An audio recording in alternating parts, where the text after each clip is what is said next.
Dua orang tenaga kerja Indonesia asal Kabupaten Majalengka, Jawa Barat juga terancam hukuman mati di Arab Saudi. Saat ini kasus keduanya masih diproses di mahkamah.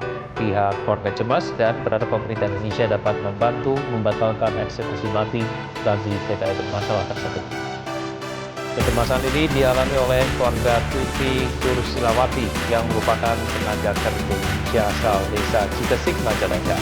Tuti Tursilawati sejak tahun 2010 mendekam di tanah Arab Saudi karena dituduh melakukan pembunuhan terhadap orang tua majikannya.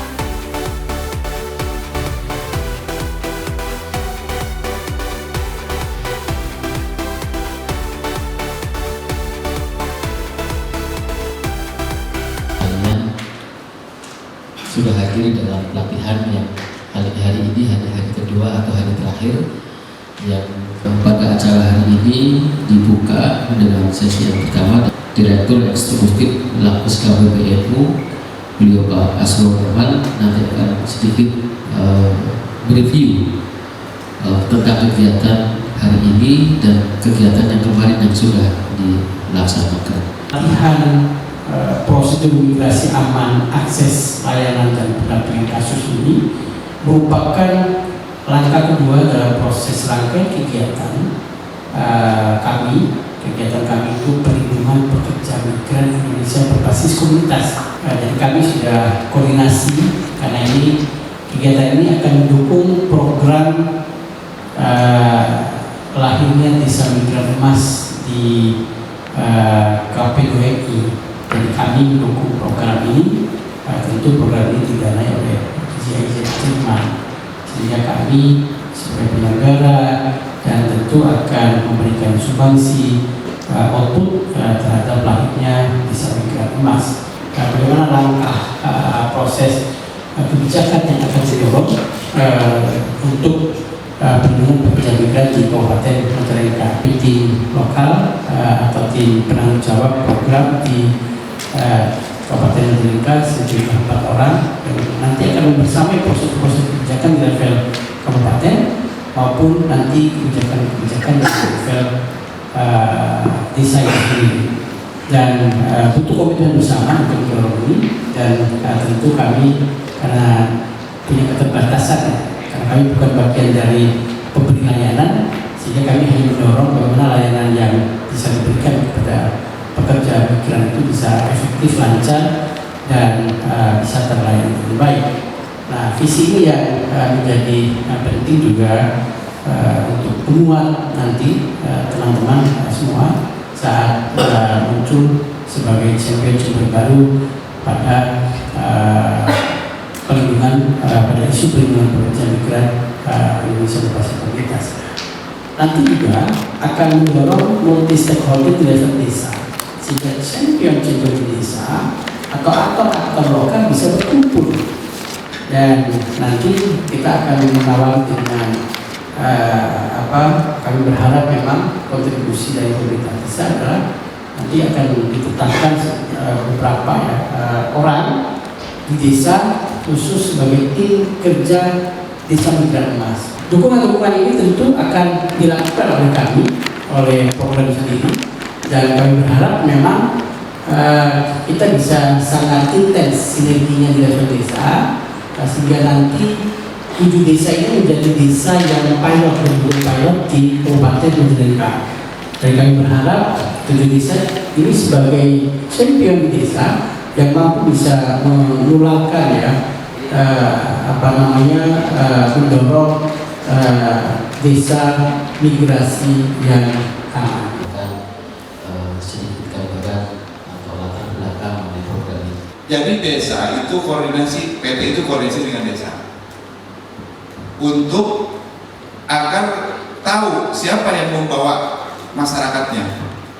Yang sementara ini hanya datang membawa surat, saya bawa ini minta izin dan kepala desa, hanya itu aja, izin, terus OPT-nya ini tanda tangan, selesai berangkat. Apakah itu berangkatnya melalui PT benar atau enggak? Maka di situ harus memverifikasi PT-nya jelas enggak, gitu kan. Nama PT, karena PT itu ada hampir 500, mungkin setelah verifikasi itu hanya 400 sekian. sekarang yang aktif.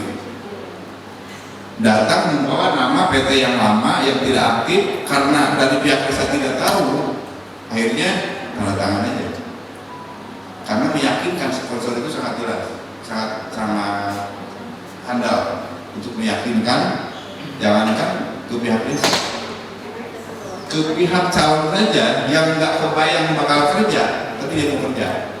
Itu saking handalnya para sponsor. Yang masih aktif, jobnya masih aktif, jobnya betul ada nggak nih, gitu kan?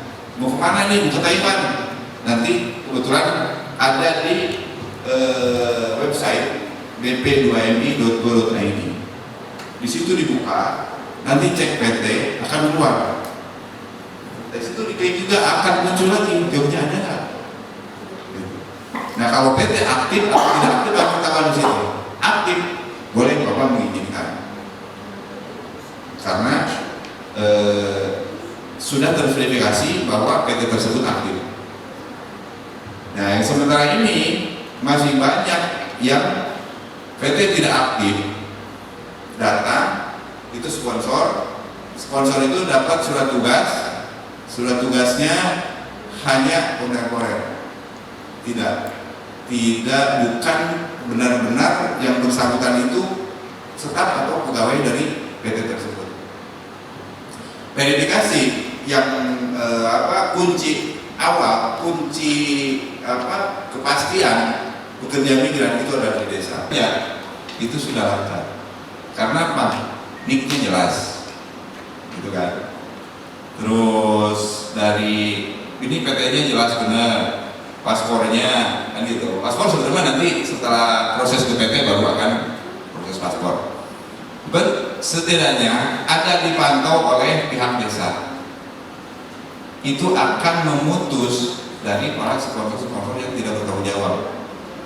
Ada juga sponsor yang bertanggung jawab, memang itu bisa dikatakan marketing lah ya sebetulnya. Katakanlah gini, PT tidak punya calon pekerja migran kalau tidak ada sponsor. Karena memang sudah berkali-kali kita arahkan dengan sosialisasi ke masyarakat, diperintahkan untuk datang ke desa, kalau nggak ke desa, ke PT yang ada atau ke desa kerja. Tetap dia tidak percaya. Contohnya begini, di Cirebon, sama saya itu tidak percaya, itu dari pihak desa coba, karena sudah keseringan dengan sponsor. Santunan untuk yang meninggal itu 5 juta dulu itu tahun 2014-19 ya beredar.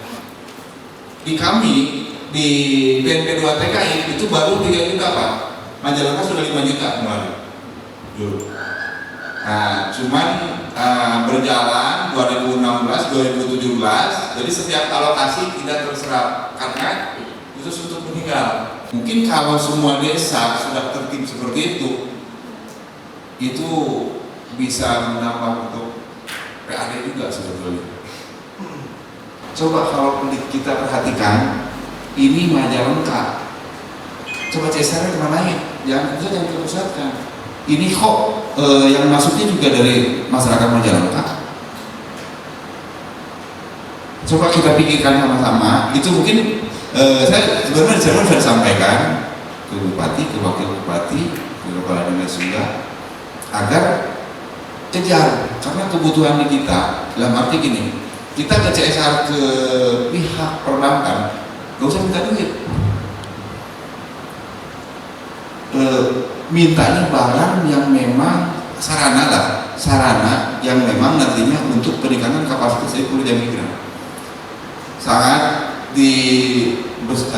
lagi dikejar target sebetulnya untuk sekarang, dengan beberapa pesan Prabowo bahwa Eropa sangat membutuhkan banyak welder pengelasan dan gajinya minimal dari 1.000 sampai 1.500 euro, itu di 25 sampai 30 juta gajinya, dan biaya proses paling tinggi di 45 juta. Yang 3G itu lumayan di 14 sampai 15 juta. Tapi kalau pemerintah daerah punya cara lain, minta remiten kemana? Saya minta alasan aja alat.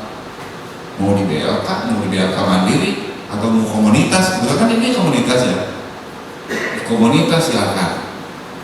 Warga dari Majalengka berlatih di sana dengan biaya operasional mungkin tidak akan 14 juta, kan gitu, hanya untuk membiayai instruktur.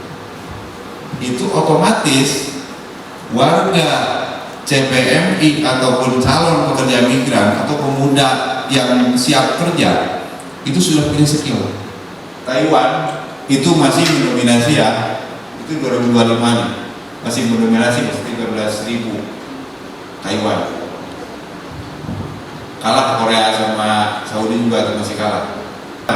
Rawan korban tindak pidana perdagangan orang (TPPO), rawan mengalami eksploitasi fisik atau seksual, gaji yang tidak dibayar, eksploitasi waktu kerja, yaitu banyakannya di Timur Tengah ya. Saya Safrudin dari LPBHNU, Lembaga Penyuluhan Bantuan Hukum, yang sebelumnya hikmah di LBH Ansor juga, karena anaknya tidak terurus dan lain-lain. Maksudnya kekosongan itu harus dipenuhi, entah pendidikan ataupun edukasi.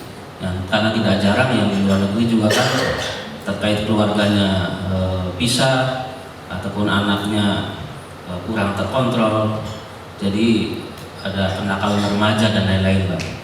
Yang selanjutnya mungkin ya kalau harus diseriusi ya setelah adanya perda terkait migran Majalengka, pastinya kan ada perdesnya gitu ya, Pak.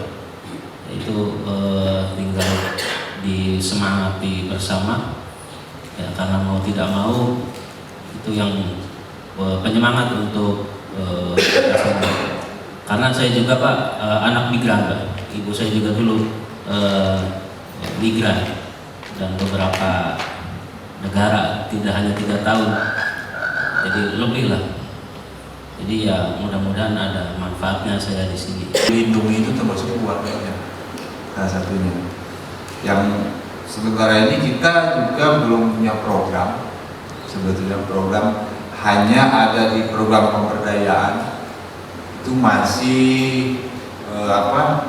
belum khusus. Jadi di pemberdayaan itu untuk purna PMI dan keluarga, sebetulnya. Jadi ada beberapa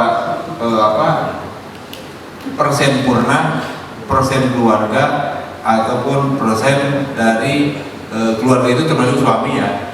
Bisa suami, kalau tidak ada suami, nenek atau pengasuh, termasuk pengasuh anak. Karena kalau anak itu masih belum bisa diikut sertakan di pemberdayaan. Kita di pemberdayaan, kalau dulu memang pemberdayaan itu dipurna semua. Jadi ibu-ibu yang bapak-bapak yang sudah purna. Kalau sekarang itu harus ada keluarga, harus ada anaknya. Kalau udah dewasa ya, kalau enggak ya suaminya. Kalau tidak ada suaminya adalah pengasuh anaknya. Itu yang akan dilibatkan. Biasanya sama ada juga pembiak. Jadi kayak di Indramayu itu ada kayak bukan penampungan sih, kayak sekolah, tapi itu anak-anak purna, itu di Desa Kenanga, tapi itu penggiat. Nah di sini juga nanti kedepannya rencananya di Buraida juga buka di sana di mana?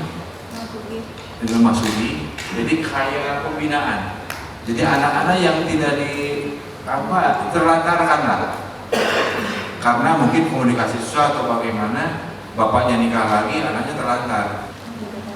Jadi tatanan dasarnya ada. Kalau tanpa dasar, jadi perasaan yang dipakai belum tentu tepat. Belum tentu tepat pada poesi, mengambil kebijakan tapi tidak berdasar, nanti pasal. Kita yang salah malah, kita yang kena. Gitu.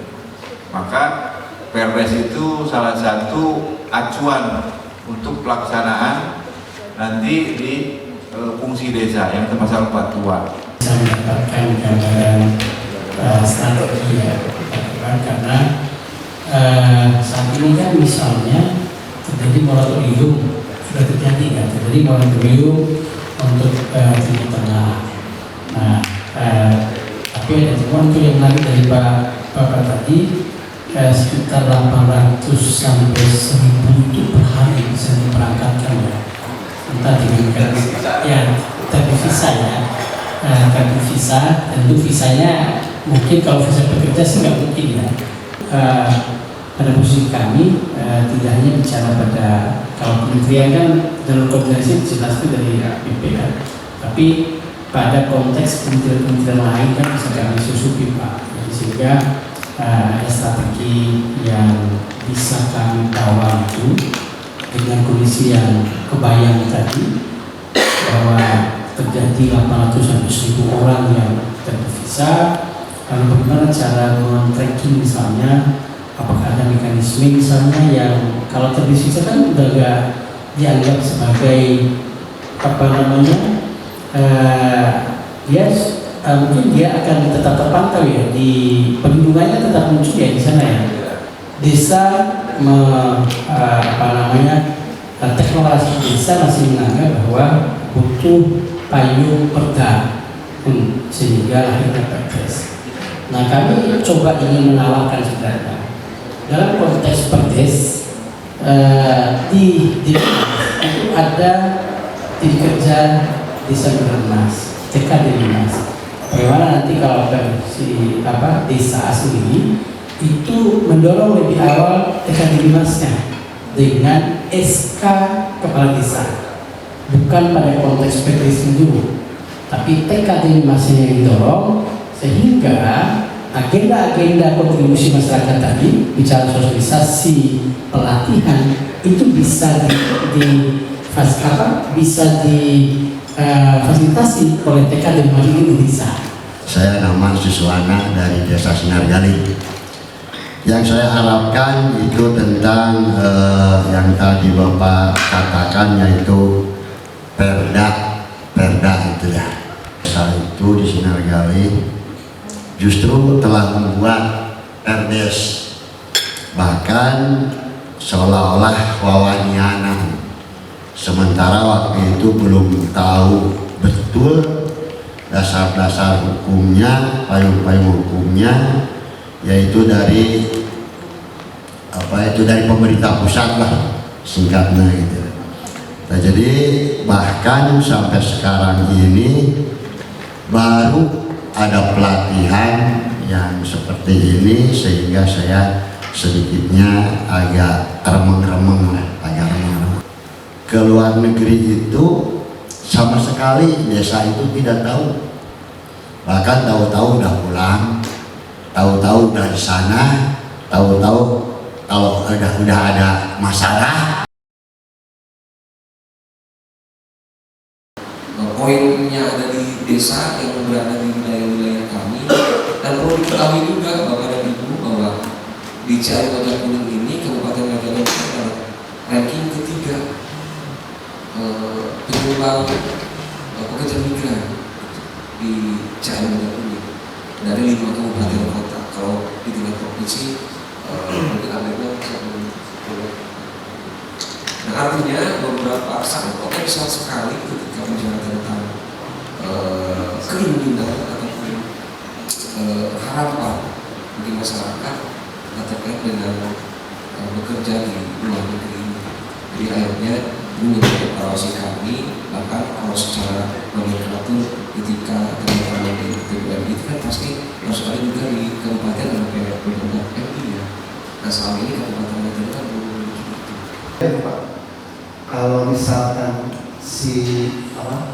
udah menikah, si cowok sudah menikah, terus dia tuh punya kayak kebiasaan atau kayak adat itu, saya harus punya rumah, tapi si istri harus ke luar negeri. Yang masalahnya tadi kan udah dibahas, ketika kita ke luar negeri itu kan kita mau memperbaiki faktor ekonomi, Pak. Nah, yang saya sesalkan, saya melihat kok para suaminya istri lagi di luar negeri, ini kok kenapa nggak kerja gitu? Kan bukannya memperbaiki faktor ekonomi, tapi malah hancur kan ekonominya. Nah, yang saya tanyakan, gimana solusinya Pak agar tutup para suami itu enggak apa kalau ini mah enggak dulu sirah gitu, enggak dulu saya mau kiriman aja lah dari istri gitu. Terlena. Saya melihat ini, saya bertanya ini udah berapa kali ke luar negeri? Saya sudah 3 kali, udah punya rumah belum? Suka ngirimin aja ke suami, oh berarti suaminya nggak kerja gitu kan? Niatnya untuk memperbaiki faktor ekonomi nih ya. Nggak dapat 3 kali. Ada sesi sebelumnya maaf atas kekurangan dan kelebihannya dengan Assalamualaikum warahmatullahi wabarakatuh. Dan dilambangkan satu kata positif, satu aja loh Pak ya, jangan banyak, satu kata positif. Jadi perkenalkan, terus satu kata positif. Nanti dibantu-bantu. Saya Fajar Tio Hermansyah, asal dari Gunung Manik. Dari Gunung Manik, Pak. Gunung Manik, oke, desa Gunung Manik. Satu kata positifnya? Bagus. Bagus. Oke, thank you, bagus. Perkenalkan semuanya, nama saya Ari Sukma, saya dari PMDes Gunung Manik, Kecamatan Talagang. Satu kata positif untuk hari ini, naik atau up. Perkenalkan, nama saya Andi Permana dari PMDes Maniis. Satu kata positif, aman. Dan saya Zainal Arifin, Sekretaris Desa Maniis, Kecamatan Cingambul, Kabupaten Majalengka, Provinsi Jawa Barat.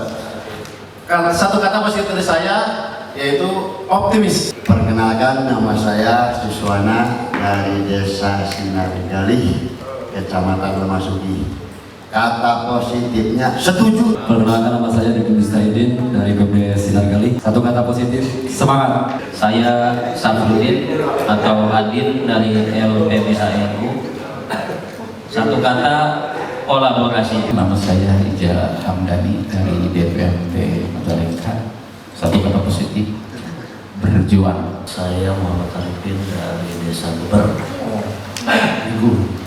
Kata positifnya bahagia. Saya Dehriyadi dari Pemerintah Desa Jagasari Kecamatan Cikeci. Satu kata positif dari saya, bisa. Saya Ahmad Juanda dari Desa Jagasari Kecamatan Cikeci. Satu kata positif, kompak. Satu kata positif dari saya, asa. Warahmatullahi wabarakatuh. Perkenalkan, nama saya Piping Kiswandi dari Desa Sebajadi, Kecamatan Masuki, Kabupaten Majalengka. Saya sebagai masih pelayanan. Satu kata positif dari saya. Nama saya Teni Nuraman dari Margidel Masuki. Satu kata dari saya, komunikasi. Satu kata positif dari saya, jujur. Jujur. Saya dari Desa Sokai dari Kecamatan Masuki.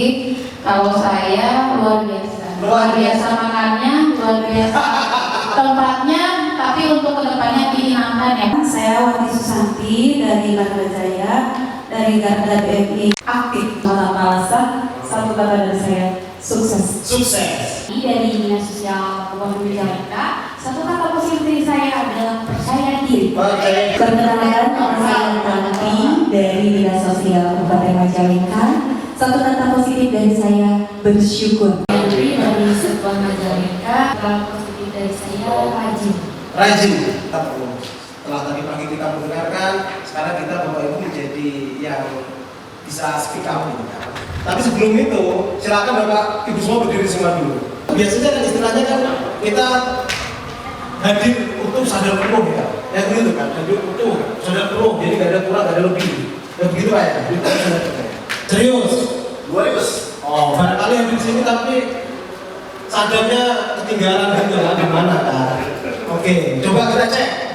Kata Bapak, nanya dulu, cek dulu. Ibu Raida, Ibu Raida, Raida, merasa hadir di sini? Merasa. Sadar, penuh semua. Terus hadapkan ke wajah kita. Oke, pelan-pelan. Dekatkan ke muka. Dekatkan ke muka semuanya. Terus dekat dengan muka, pegang telinga kita.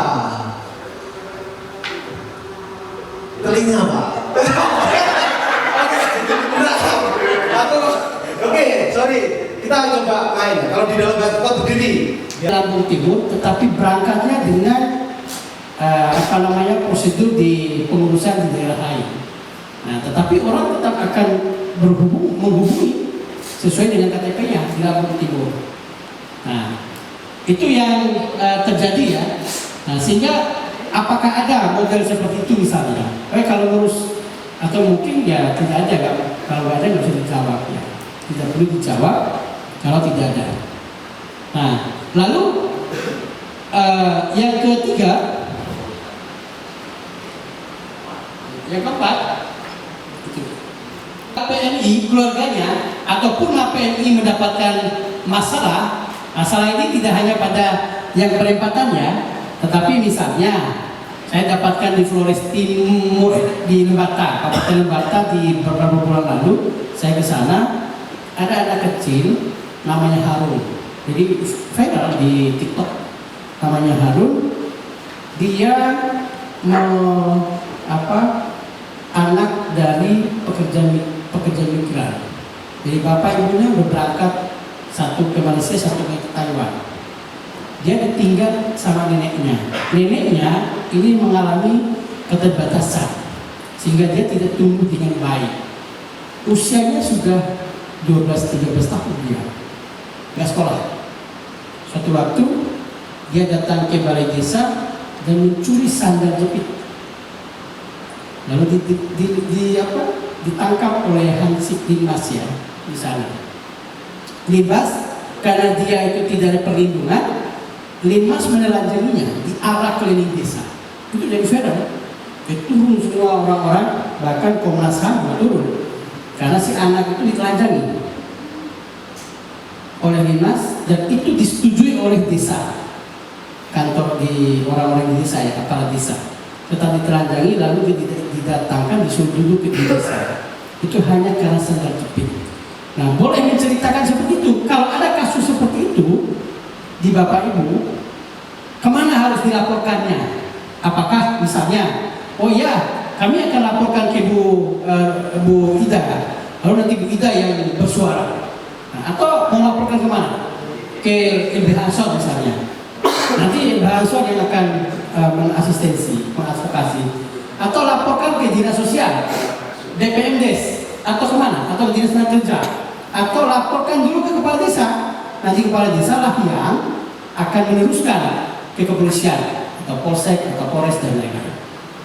Nah, silakan nanti diceritakan kalau jika ada, tapi jika tidak ada juga misalnya ya boleh berdasarkan pengalaman orang lain, bukan hanya pengalaman kita. Pengalaman misalnya desa sebelahnya, kecamatan sebelahnya, atau pengetahuan di lingkungan ini ya, di lingkungan Majalengka sendiri. Lalu yang terakhir, yang kelima, nanti menceritakan ya, lembaga apa saja yang ada di lingkungan Bapak dan Ibu yang memberikan pelayanan pada warga masyarakatnya. Misalnya, oh ya di desa saya itu ada puskesmas, di kecamatan saya ada puskesmas yang aksesnya hanya 1 kilo. Lalu juga ada KP3A misalnya, atau LPA, LP2A, P2 TP2A misalnya. Ada juga itu di level kabupaten. Ada juga lembaga-lembaga lain ya. Ada lembaga miliknya Fatayat kemarin, KP3A, ada lembaga miliknya Aisyah misalnya Muhammadiyah, juga ada lembaga khusus bagi hukum, ada lembaga yang teman-teman Ansor, ada lembaga yang PBNU, dan ada lembaga-lembaga apa saja yang bisa merujuk. Karena kan misalnya ada kasus pemerkosaan nih, tetapi kan kesulitan kita merujuk kemana. Bayangan Bapak dan Ibu semua. Nah, kami hanya mendengarkan ceritanya, dan dari 5 pertanyaan ini akan kami rangkum menjadi strategi ke depan untuk mendukung program ini selama setahun ke depan. Kami mulai dari Pak Ahmad. Silakan Pak. Kata PMI, pekerja migran Indonesia, apa yang ada bayangkan? Ini yang saya bayangkan kalau mendengar PMI gitu ya. Tadinya saya sebelum mengenal ini PMI itu apakah ini Palang Merah Indonesia? Apa nih? kurang lebih 50% barangkali ini pekerja migran Indonesia. Ini banyak yang berhasil gitu Pak, alhamdulillah. Di mana Pak? Di Desa Jagasari. Jagasari. Walaupun dalam prosesnya itu non prosedural Pak. Jadi kebanyakan para PMI ini tahu-tahunya ini udah ada yang di Mesir, di Saudi, di Jepang, bahkan di negara lainnya. Jadi alhamdulillah ini sebagian besar para PMI ini sukses. Walaupun dalam prosesnya tadi yang saya dengarkan kata Pak Ipan, ya betul juga itu. Ada istrinya bekerja di Saudi tapi suaminya enak-enak. Yaitu nanti setelah ini akan bagi hadiah.